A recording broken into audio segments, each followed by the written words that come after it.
You know, back when I was in the academy, we would follow every toast with a song.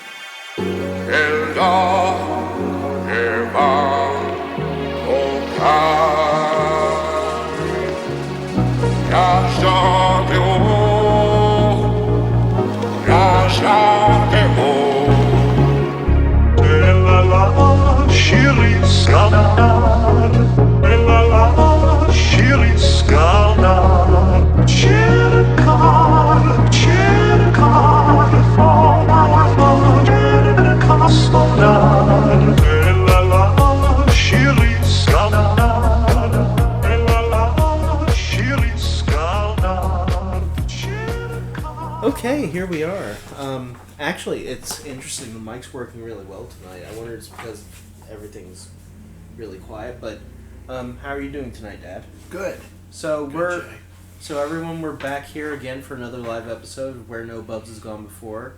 Our Star Trek: The Next Generation podcast, starring me and my dad. We're doing this for the benefit of Jake's grandson and my son, who's asleep on the other side of the apartment right now. Tonight we are here to review Star Trek: The Next Generation episode 6 of season 3, Booby Trap. This first aired on October 30th of 1989. And, for a pretty simplistic episode, it's actually a lot of fun. Yeah. There's some interesting things done with the Geordi LaForge character. But there's some interesting world building and some just interesting interplay between the characters in general. But before we get into it, Dad, what did you think of the episode and how do you feel about it? Oh, I think it was an interesting episode where, what I got from it, the theme or the focus was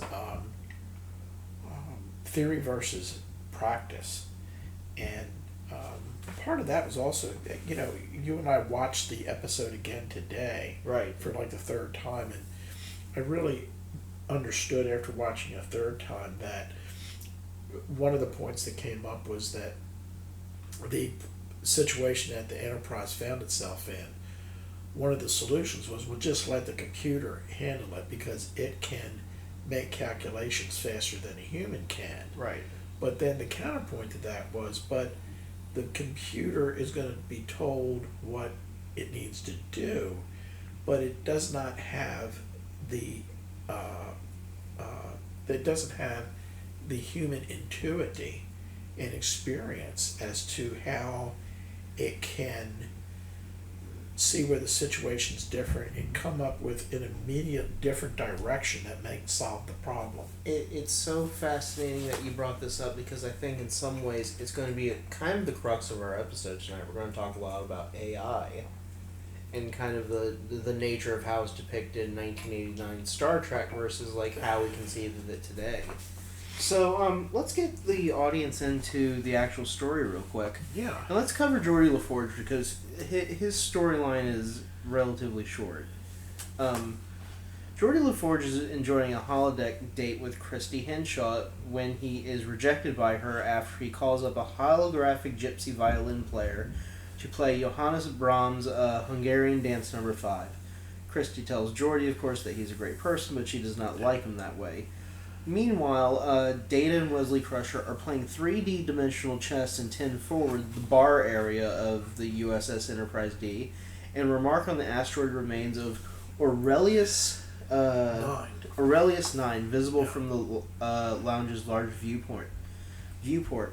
One thing that I noted to you when we were watching the episode today, a lot of the episodes that we're watching on Netflix and that you would see on Amazon or Paramount Plus are the HD remakes of the original episodes. Right. And I have to say, with the HD remakes, the actual scenery of the Enterprise against the asteroid belts and among the asteroid belts for these remakes is gorgeous throughout the entire thing. And even the entire episode itself is very bright and polished, and I think the setting these episodes and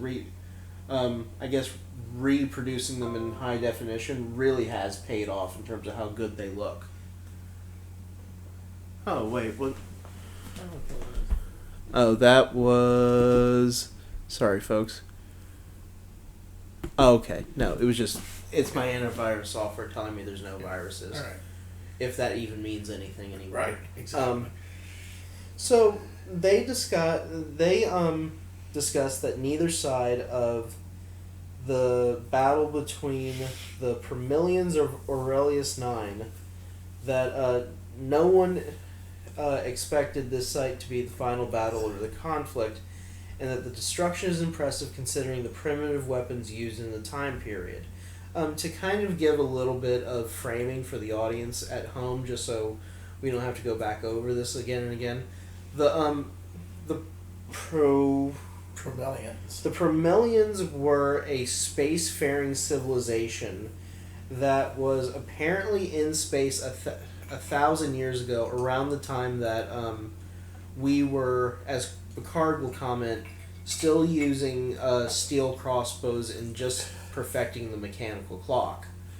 You know, you and I talk about the Drake equation sometimes in past episodes, and, you know, civilizations getting past the great filter of the universe, which, you know, is really kind of civilizations getting out of its own way to get to space travel in the first place, Right. let alone survive their natural habitats. Right. It seems that these Promillions of Aurelius 9, it looks like they had gotten to space travel and at least to some sort of proficiency that they were able to construct these relatively large vessels that were used in warfare. Picard at one point says that the ship's fusion engines, which he says the Lang cycle fusion engines, are still intact. I looked up what this actually meant. There's no actual definition, but from what Memory Alpha says, Lang cycle fusion engines were a relatively crude form of power generation used by some types of starships, most notably the Promillion battlecruiser. Though inefficient and underpowered from the standpoint of the 24th century, over 1,000 years before the Lang cycle fusion engine was a mainstay of Promillion design. So we don't really know what the actual power or abilities are. Like, we're never told that these Lang cycle fusion engines have allowed the Promillions to go to warp. Right. Because I think if they were allowed to go to warp, they wouldn't have a war right in their home world that would destroy everything. Like, you know, distant battles in space would be distant battles. Right. But it's kind of put forth by the writers and by the characters that this was an advanced civilization that wiped itself out despite their ability to reach space. Right. We've dealt with, and I think we dealt with this in the last episode, we are coming across a lot of ancient civilizations this season so far that have been wiped out by warfare among themselves. Yes. Why do you think in 1989, with, you know, the Cold War kind of wrapping up, why do you think this kind of storytelling became very prevalent? Because I do want to make one point. I think your generation versus my generation actually took the trauma of Korea and Vietnam and actually told stories around them. Like, you know, one of the biggest shows of all time on television is MASH. The finale was seen by more people almost than some Super Bowls. Why do you think that there was such a focus in your generation about telling the story of the downsides of war? When, you know, in many ways you all had averted the real fear of a nuclear conflict at the time. Like, was there still a worry in 1989 that you were going to be in a nuclear missile war with the Russians? Yeah, I think that, you know, we kind of talked about this in the last episode, is that in 1989 it was just about the time that the, you know, Soviet Union was about to collapse and so forth. And, you know, I think, and there was, you know, there was better, you know, kind of a cooling, not a cooling of, a cooling of an improvement in relationships between the United States and the Soviet Union with A warming of relations versus the Cold War we had Yes. been having. with Mikhail Gorbachev, Right. becoming the head of the USSR. And I think that the lesson was more, the lesson here, the concern being expressed in '89 was maybe we can move past this, fear of nuclear annihilation once and for all. And when we talked in the last episode, we said, we did, and now with tensions between the U.S. and China and Russia, it's kind of hyped up a little bit. I think the Association of Atomic Scientists was ever called with the doomsday clock. They've moved the hands of the clock, closer to midnight in recent years. But so there's a little bit of concern there. So I really think it goes back to what we discussed in the last episode, that we wanted to just get past having to be concerned that we're going to destroy the species through a nuclear war. Right. I think, yeah, of course. We'll pause real quick, and then continue from there. Okay, so, yeah, we're back. Good. So we were talking about, kind of the fiction that was being told in 1989, and, the theme of maybe we were going to get past, the possibility of wiping ourselves out with nuclear annihilation. I think in 2021, it's interesting, we don't really tell a lot of stories, and I think we did for a little bit, about Iraq and Afghanistan, but I don't think that we tell those stories anymore because they weren't, first of all, they weren't decisive. For the same reason we don't, I think there isn't a lot of Vietnam films anymore, No. but there's still a lot of World War II films. Some, yeah. Because I think those are decisive conflicts that are easy to, determine good guys versus bad guys. Yeah. Where I think the things that we're dealing with now, there is so much less certainty when it comes to good guys and bad guys, that Star Trek is interesting because it is an attempt, I think, in 1989 to separate itself from the idea of, these were good people versus bad people, and, the inanity of the violence and the ruin of it.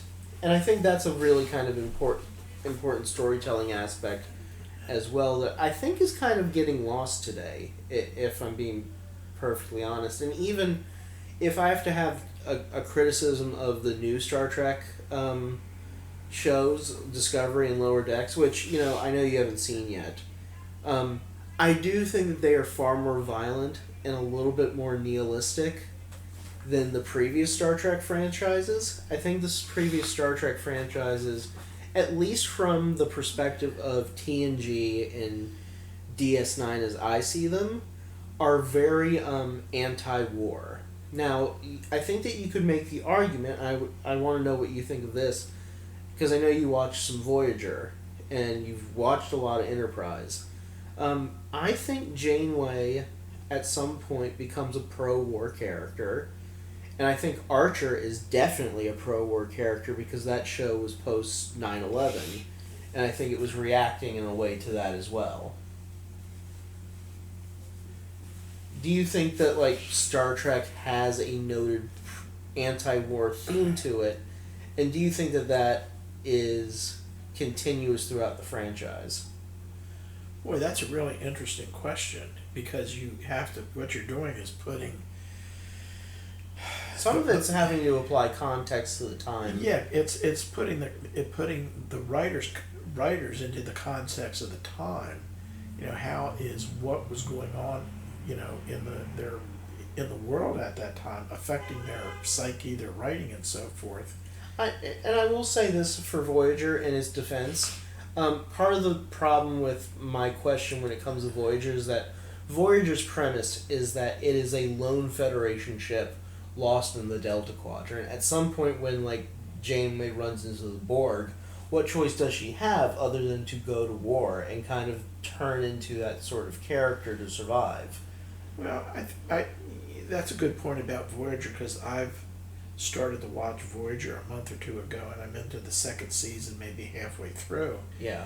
And it seems like that, since they're a singular Federation ship in a quadrant of the galaxy where they don't have any friends, no one knows them, and so forth, Janeway's had to be a little bit creative and sometimes duplistic in dealing with some of these other species, particularly when it comes to the Kazons. That's a very good term, duplistic. And but there's a practical aspect to it of just Right. survivability to get through the territory, this unknown territory.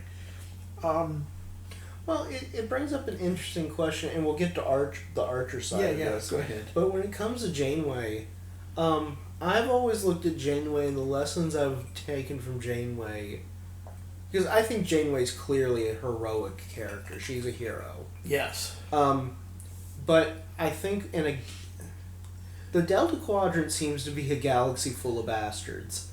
I think when you have to live in a world full of bastards, you can't only be heroic, you have to be at the level to where you can work around those bastards or deal with them head on, which means you have to be able to meet them at a certain level of, I guess, one-to-one in terms of... You have to be like them at some point. Yes, exactly. That's what that's what I'm trying to get at. At some point, Janeway has to be duplicitous because she's dealing with a duplicitous Delta Quadrant. That's kind of natural to itself to be backhanded and traitorous. And hell, they live, most of the quadrant's taken up by the Borg, so everyone's probably terrified. Right.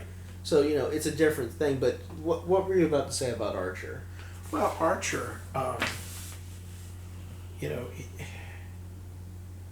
he goes out, first Warp 5 ship with the intent of being an explorer. Right. But then he comes across The species in and particularly the Zindi, as you get into season 3 and 4, that are hostile toward Earth, and because Terrans, humans are going out into the galaxy and coming into contact with species that they've never had contact with before, and these new species don't understand humans and so forth. It's sort of like they're just kind of feeling each other out, and what are these people here for? Are they trying to take territory? Are they Right. hostile?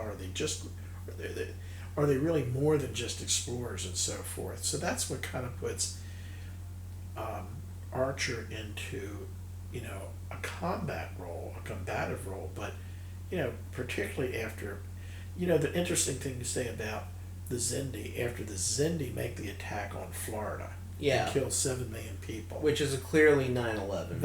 that's clearly a 9/11. Yes. Yeah. Well, one thing that Archer does at one point is that he will go to the nth degree to save Earth, which includes torture and murder at Right. various points, and kidnapping. Right. In many ways, Archer turns into Jack Bauer Yeah. from 24. Right. Or even John Clark. We just Right. watched Clear and Present Danger. He turns into a John Clark Yeah. character. And I think in some ways that is a reaction to the story being written in I think it started 2004. But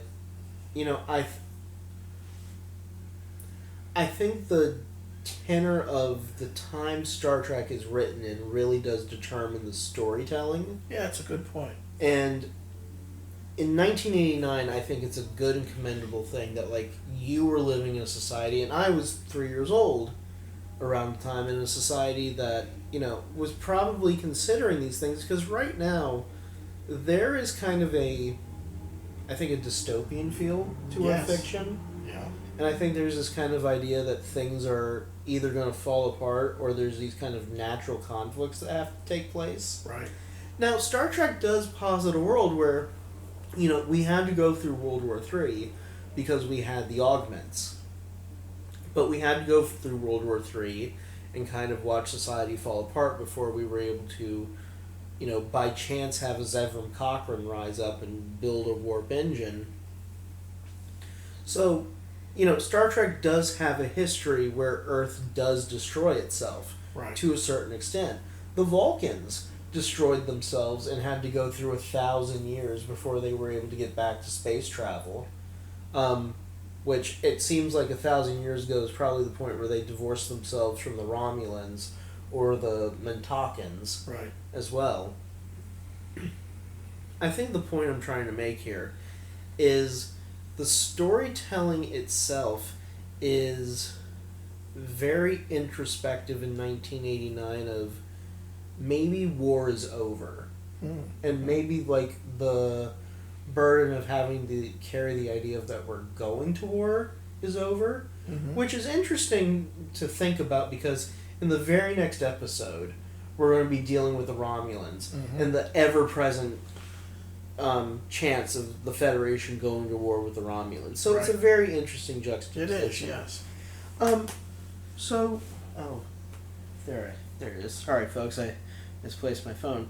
So, the Enterprise D picks up a distress signal from this asteroid field and sets course to approach wherever it's coming from. Captain Picard believes it is an ancient interplanetary code which Data confirms. And to everyone's surprise, they come across a Vermilion battlecruiser which leaves an awestruck Picard in delight. Again, he identifies the ship's engines, but he immediately volunteers to lead the away team over after it's determined that there is no apparent danger over on the other side of the ship, much to Riker's objection, because of course the commander is supposed to lead the away teams while the captain remains on the bridge to actually lead the ship.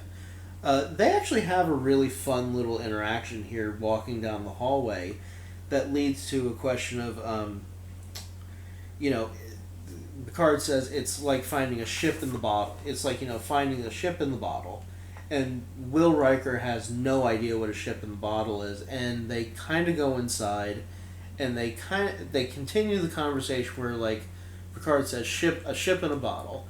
And Worf doesn't know what he's talking about. Data doesn't know what he's talking about. But O'Brien knows what he's talking about.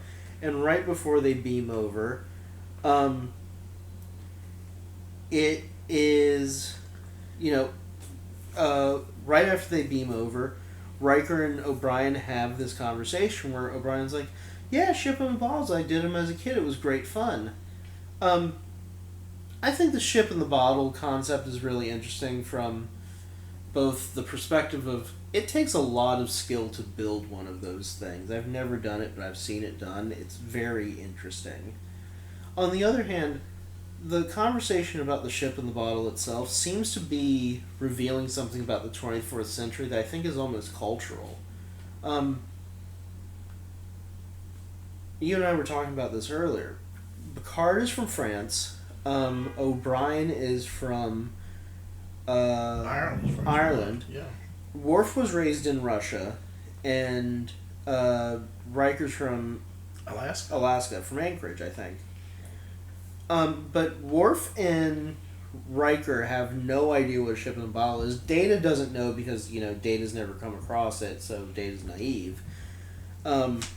But O'Brien and Picard have this tradition of ships in the bottles, which at this point in the 24th century would be a very ancient thing to be doing. Like, ships in the bottles have been created since well going back to, like, Roman times. So, what do you think this says about, like, Europeans still having this kind of cultural artifact even to the 24th century?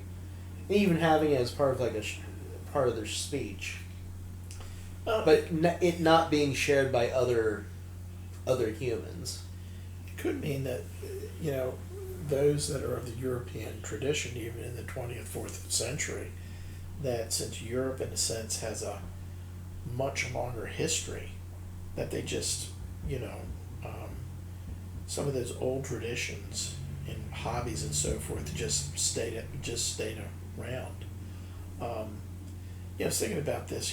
They're used. It seemed to. I wonder how popular plastic model kits are for young people today, particularly when you have the diversion of video games and that sort of thing. I can actually answer that for you a Okay. little bit. So, there's still a popularity among people younger than me and a little bit older than Ben for model cars, model planes, model boats, stuff like that. But the big thing now among teenagers is like, if I say mechs, do you know what I'm talking about? Like fighting robots and piloted robots and Oh yeah. do you? If I say the movie Pacific Rim, do you know what I'm? Yeah, a little bit. Yeah, like a lot of models today are built like mech robots. Huh. So people are building models of that, or building models of Batman, or stuff like that. So models have taken on a real kind of pop culture thing, but people are still building them, and they still have a really high collector market, and people are still doing it. I think, just thinking about this, and it just popped up now, it's not on my notes, is that maybe what the ship in the bottle means in this episode is really the ability to think outside the box. Oh yeah. Well, it's able to do something so focused, but incredibly intricate, and relies on being able to break down the small details. Like the story, in a way, this kind of pans over to Geordi again. So, just so we can get back to Geordi, Picard and I think Data go over.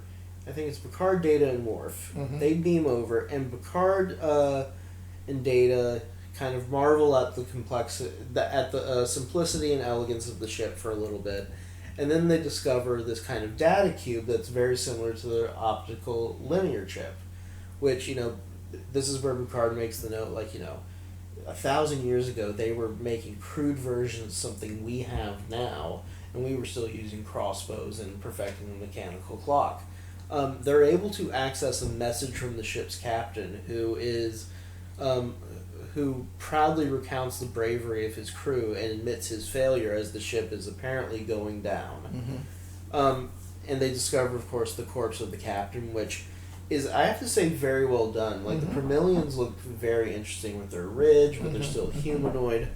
But as soon as the away team boards the ancient ship, energy draining effects from a booby trap begin, and the shields of the Enterprise are suddenly stripped away in various circumstances, with the to the point when Picard returns, the effect is so bad that I think they only have like 30 minutes before the radiation.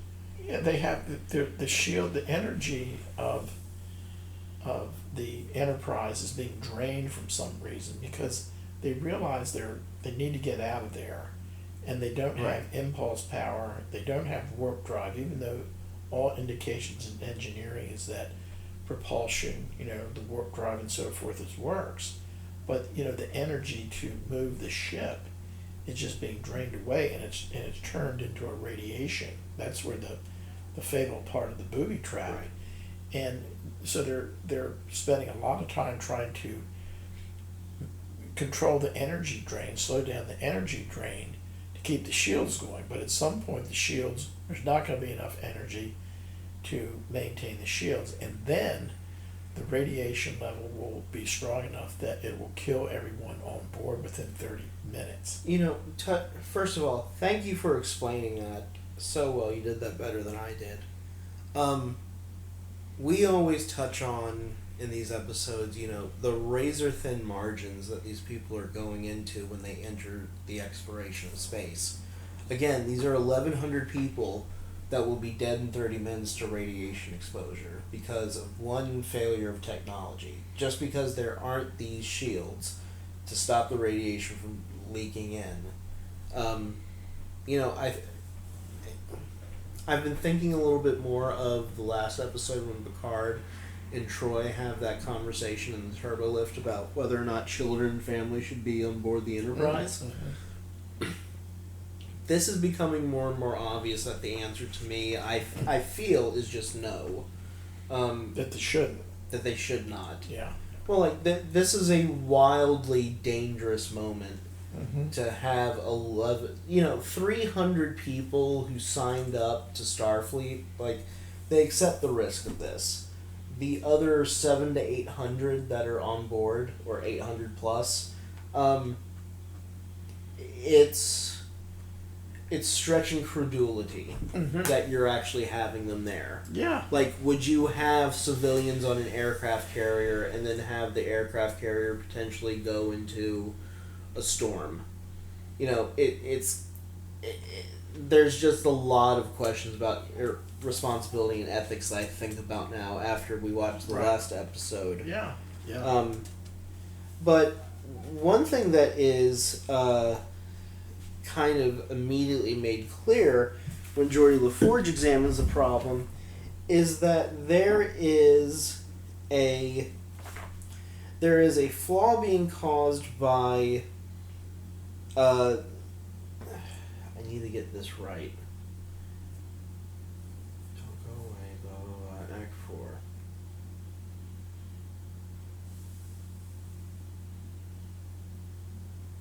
Ask for a solution. Be turned over to the ship's computer, blah blah blah. So basically I had this for a second. I'm so sorry, folks. Okay.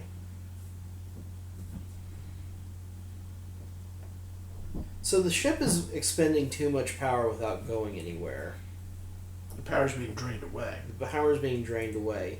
And essentially what they have to do is pilot out of the field that the Promelian warship is generating. So what Geordi LaForge decides to do is look at the propulsion specifications for the Enterprise, and he comes across essentially the researcher, Dr. Leia Brahms, who is a junior researcher on the team that wrote the book, as he's quoted, on the Enterprise propulsion system. He, in turn, uses the holodeck to create a facsimile of Dr. Brahms, and also uses the AI on the ship to basically give her a little bit of her personality. Now, there's an underlying love story to this, but to get to the basic, kind of getting to the basic gist of it, what essentially has to happen is that they have to turn off the power of the Enterprise, or basically shut down the Enterprise computer, because there is a conflict that is going on that basically disallows them to pilot it out on its own means. Essentially what they have to do is flare the impulse engines, and turning off the inertial dampeners, basically pilot out of the asteroid field and out of the radiation. The way that... There's a few things I wanted to touch on, because you cover in your notes. Picard makes the point that the machines are constantly flying us, and that rarely there's human interaction on the ship in terms of the actual function of getting people from A to B. The machines are flying us. We press buttons, and then we go in a direction. We're not actually lifting sails. There's no one downstairs there's no one shoveling coal into the engine here.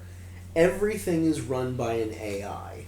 So, in 1989, they had this idea that the Enterprise is run by an AI that can somehow develop a flaw, and because of this flaw is unable to fix itself, and you need human hands to get yourselves out of trouble. That's essentially what one of the messages being told here in this episode is. The problem with this, I think, from a 2021 perspective, is that we know that now that properly designed AIs would be able to take a moment like this, and instead of... The Enterprise AI has a series of problems that it can't fix on its own. In 2021, we wouldn't design an AI that would have this issue. One of the things that an intelligent AI would be able to do, if you wanted to have it function in a way that really matters, is that if it comes across a problem that it doesn't understand, it uses problems that it's run into in the past, or is able to pull data and information from other places and synthesize its own solution. The Enterprise computer would figure out a solution in 2021 if we were writing this show. Like, Picard would go like, computer, how do we get out of this? And the computer would literally go, hey, I got this. Why don't you flare the impulse engines and pilot your way out of here? The idea of having an AI for such an important ship like the Enterprise not be able to solve things like this. First, it gets into something we've talked about in a previous episode. One of the big hurdles we have in space travel is that we have to get tech out there that can withstand the rigors of space travel, including radiation. It's kind of stunning to me that in 1989 they had this idea of computers failing and this constant need for relying on the human no matter what happens at the end of the day. I think we're really moving away from that.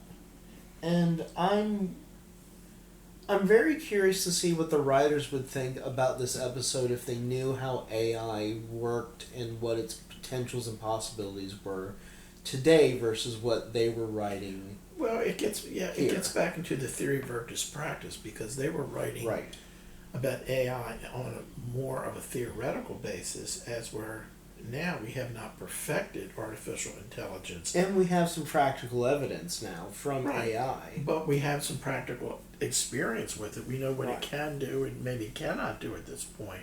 So, yeah, I think your point's taken. If the episode were written by writers today, going back to the world in which writers live influences how they,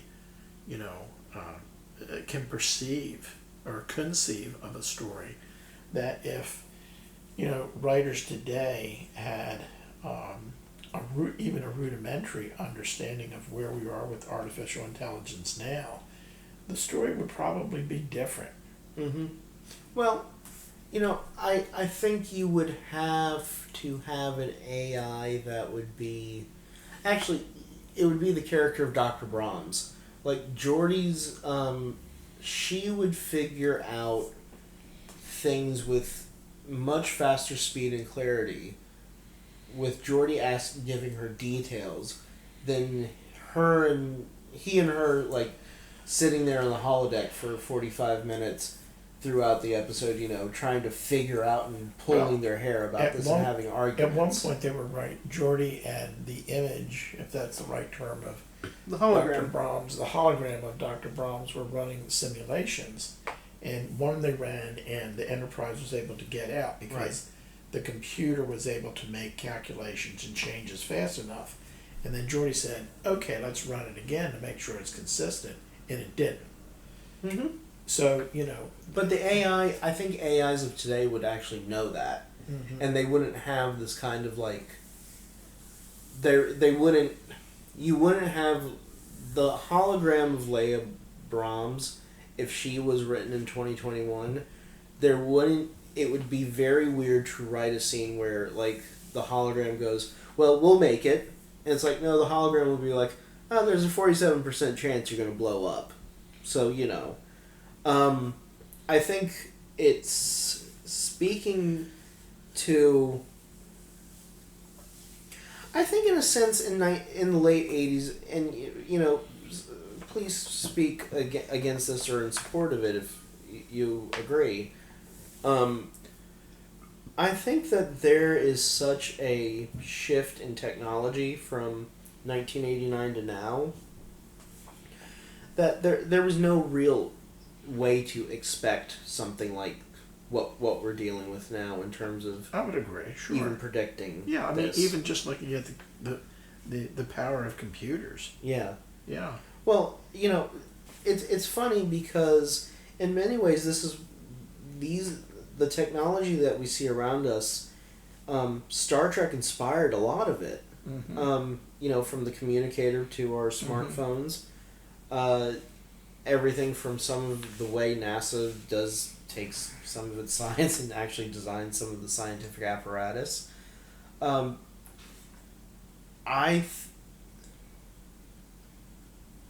think that it's fascinating to think that in 1989 we had such little conception of what artificial intelligence really was, because the next big thing that I can think of was probably James Cameron's Terminator, because that entire premise was that AI was going to take over and take over the military computer hardware and turn cyborgs against us and wipe out humanity.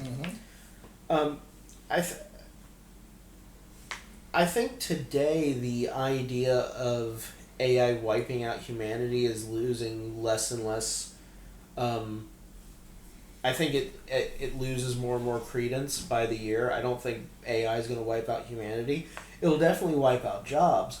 But I think one thing that AI will do, that Geordi LaForge does right here, and I think maybe the future in terms of, maybe virtual reality or augmented reality, actually using holograms and an AI to create kind of a partner for you to figure out problems like this, whether they be engineering problems or mathematical formulations or all sorts of things. Like even Counselor Troy would be able to maybe generate a a holographic BF Skinner to help her with rationalization. There's a lot of cool things I think Geordi does here by creating the Dr. Leah Brahms simulation to help him figure this thing out. I think there's some real ingenious about this in the future. And we see this later on, like Reg Barkley uses this in TNG, and I know you're only in the season 2 of Voyager, but they use the holodeck for a lot of research later on. How do you feel about how do you feel about Geordi falling in love with the hologram at this juncture, in the way it's presented here? Well, he's the episode opens where he's with Christy, and he's lined up this perfect holodeck date because he really, he's looking for female companionship, and he's kind of putting the moves on her, and she just says, "Look, I don't feel that way about you." So he's got this need for female companionship. Yeah. And because he's set up for that, when he creates this hologram of Dr. Brahms, he has no idea how attractive she is. And then when he uses AI based upon what is in the database about her personality, and they add personality to the hologram, and she acts very friendly towards him. They write the story in such a way that she's fulfilling that need for companionship, particularly female companionship. Oh, she's clearly attracted to him. Yeah. The hologram's programmed to be attracted to him. Yeah. So it fills that need. So, at the very end, before he, shuts her program down, the hologram disappears, they kiss. I keep going back and forth on this because, Voyager has the character of the Doctor, and there are other... there's the Moriarty character earlier on in TNG who asks, if I realize if I am able to realize that I am a hologram character, do I not gain some sort of sentience? Leah Brahms knows that she's a hologram character, but she still develops feelings for Geordi LaForge. So I think there's two questions you have to ask. First, does the AI develop feelings for Geordi LaForge? Or was that something programmed in by Geordi to... It doesn't seem like Geordi programmed that in. It just seems like something the AI does. And even at the very end, like when he's about to shut her off, the Leah Brahms hologram says, "Geordi, I'm with you every day. I'm with you when you're working on the Enterprise." Right. It's almost this very kind of intimate moment between the ship and her engineer. Yes. In a way. It's very, it's very romantic, but in a, I don't know. I think it brings up a lot of transhumanist themes about the possibility of love moving beyond the organic or the biological to maybe organic beings falling in love with technological beings. You know, the Doctor develops a personality and a sentience. Right. What happens when you have, and we've asked this question before, you know, are these holograms when you create them, and if you, the moment Geordi endows her with a personality based on the subroutines that Starfleet recorded in some database someplace, Mm-hmm. hasn't he given her life? If she knows that she's a hologram and she has the sentience, and she knows that she's a ship, and she even says these things like, "I'm with you every day," like, first of all, we've talked about the question like, isn't this kind of playing God every time you make a new hologram? Mm-hmm. But like, is she a real person? I mean, I would say yes. But then what does that say about Geordi, the nature of Geordi's relationship with her? Well, the one comment is, since I've been watching Voyager in the second season, there's an episode where the Doctor, who can't choose what he wants his name to be, All right. ends up having feelings for a alien that he's treating. And, you know, so that idea of a holographic individual being able to develop human feelings of affection, you know, shows up in other areas. So what was your question again that you just asked, though? You know, the moment Geordi endows Leia Brahms with a personality and, you know, this kind of algorithm that allows her to have this kind, generate these feelings for him, you know, does that endowment make her a real person? Therefore, is their relationship real? And what do you think of the nature of their relationship? Or the nature of people going in and creating these holodeck characters and having these sort of experiences? Well, you know, one thing that popped in my mind is that there's artificial intelligence and so forth now where, you know, the idea of sex bots, Mm-hmm. where, you know, human men or women can have a sexual relationship with, you know, some artificial entity of some sort. And, you know, it just, again, you know, this episode sets things up in a later episode where the actual Leia Brahms Mhm. comes onto the ship, Right. and Geordi assumes that, oh, he doesn't do his homework, and assumes that she's single when she's actually married, and he Assumes that she's the same person that he met on the holodeck. exactly, and that's incorrect. That is a completely inappropriate assumption on his part, and it really causes a rift between them until they, you know, become actual friends. So is this entire episode, that is everything that Geordi does on the holodeck appropriate in any way, shape, or form in that case? Like, by creating a Leia Brahms and having this relationship with her, and then assuming that the real Leia Brahms that he meets later on will want to have that sort of relationship, isn't there some sort of violation of, I don't know, someone's dignity or consent in a way? It's positive in that it gives him, you know, another human avatar that he can actually, you know, talk to rather than just looking at a computer screen. Right. So that's positive, but I think in terms of the way he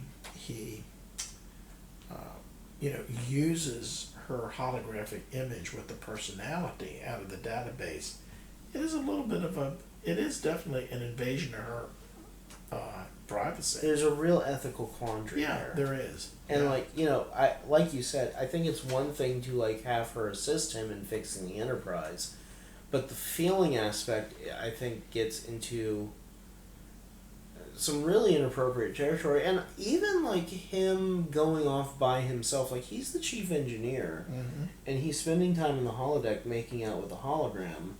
As the captain, I'd be like, okay, you saved the ship, but like, what are you doing? And at one point, when it's a real break in like decorum and discipline. When they make some progress, and Picard says to Geordi, says, "Well, congratulations to you and your team, good work." And it's really the team is he and the Leah Brahms hologram, and then later Picard comes to engineering. Oh yeah, and he to the hides it. holodeck, and Picard looks at it and says, "There's something not right here going on," but with the pressures that they're under, he cannot address that then. Right. Because Geordi's he's got Geordi the one to figure out how they can get out of this booby trap. Right.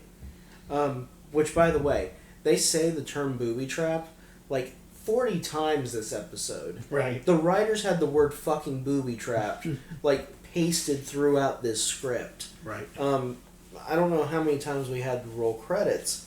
One thing that I do find funny is that when Geordi returns from the date with Christy at the beginning, Data's the first one to realize that things really didn't go well, and his reaction is great. He just has this kind of like, oh no reaction. But no, it was Wesley first. Oh yeah, it was Wesley first. Recognizing that. Right. I think that we've covered everything. Oh, right. So, piloting out the Enterprise in the debris field by turning off the inertial dampeners. Picard is the one who actually takes the helm and using the thrusters on the port and starboard sides, guides the Enterprise out, and including one maneuver. Sorry, folks, remover. It's late, but one maneuver where he basically drifts the Enterprise, using the gravity of the asteroid around the asteroid, kind of swinging its ass out like a car. Right. What ridiculous goddamn thing is this? And what did you think when you saw that? I mean, I have some issues as to how...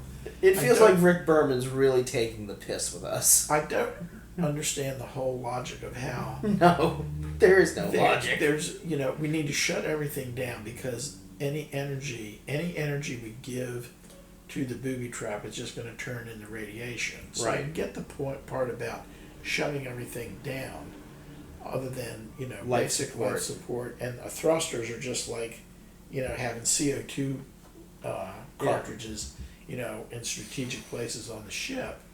So I can understand that part, but then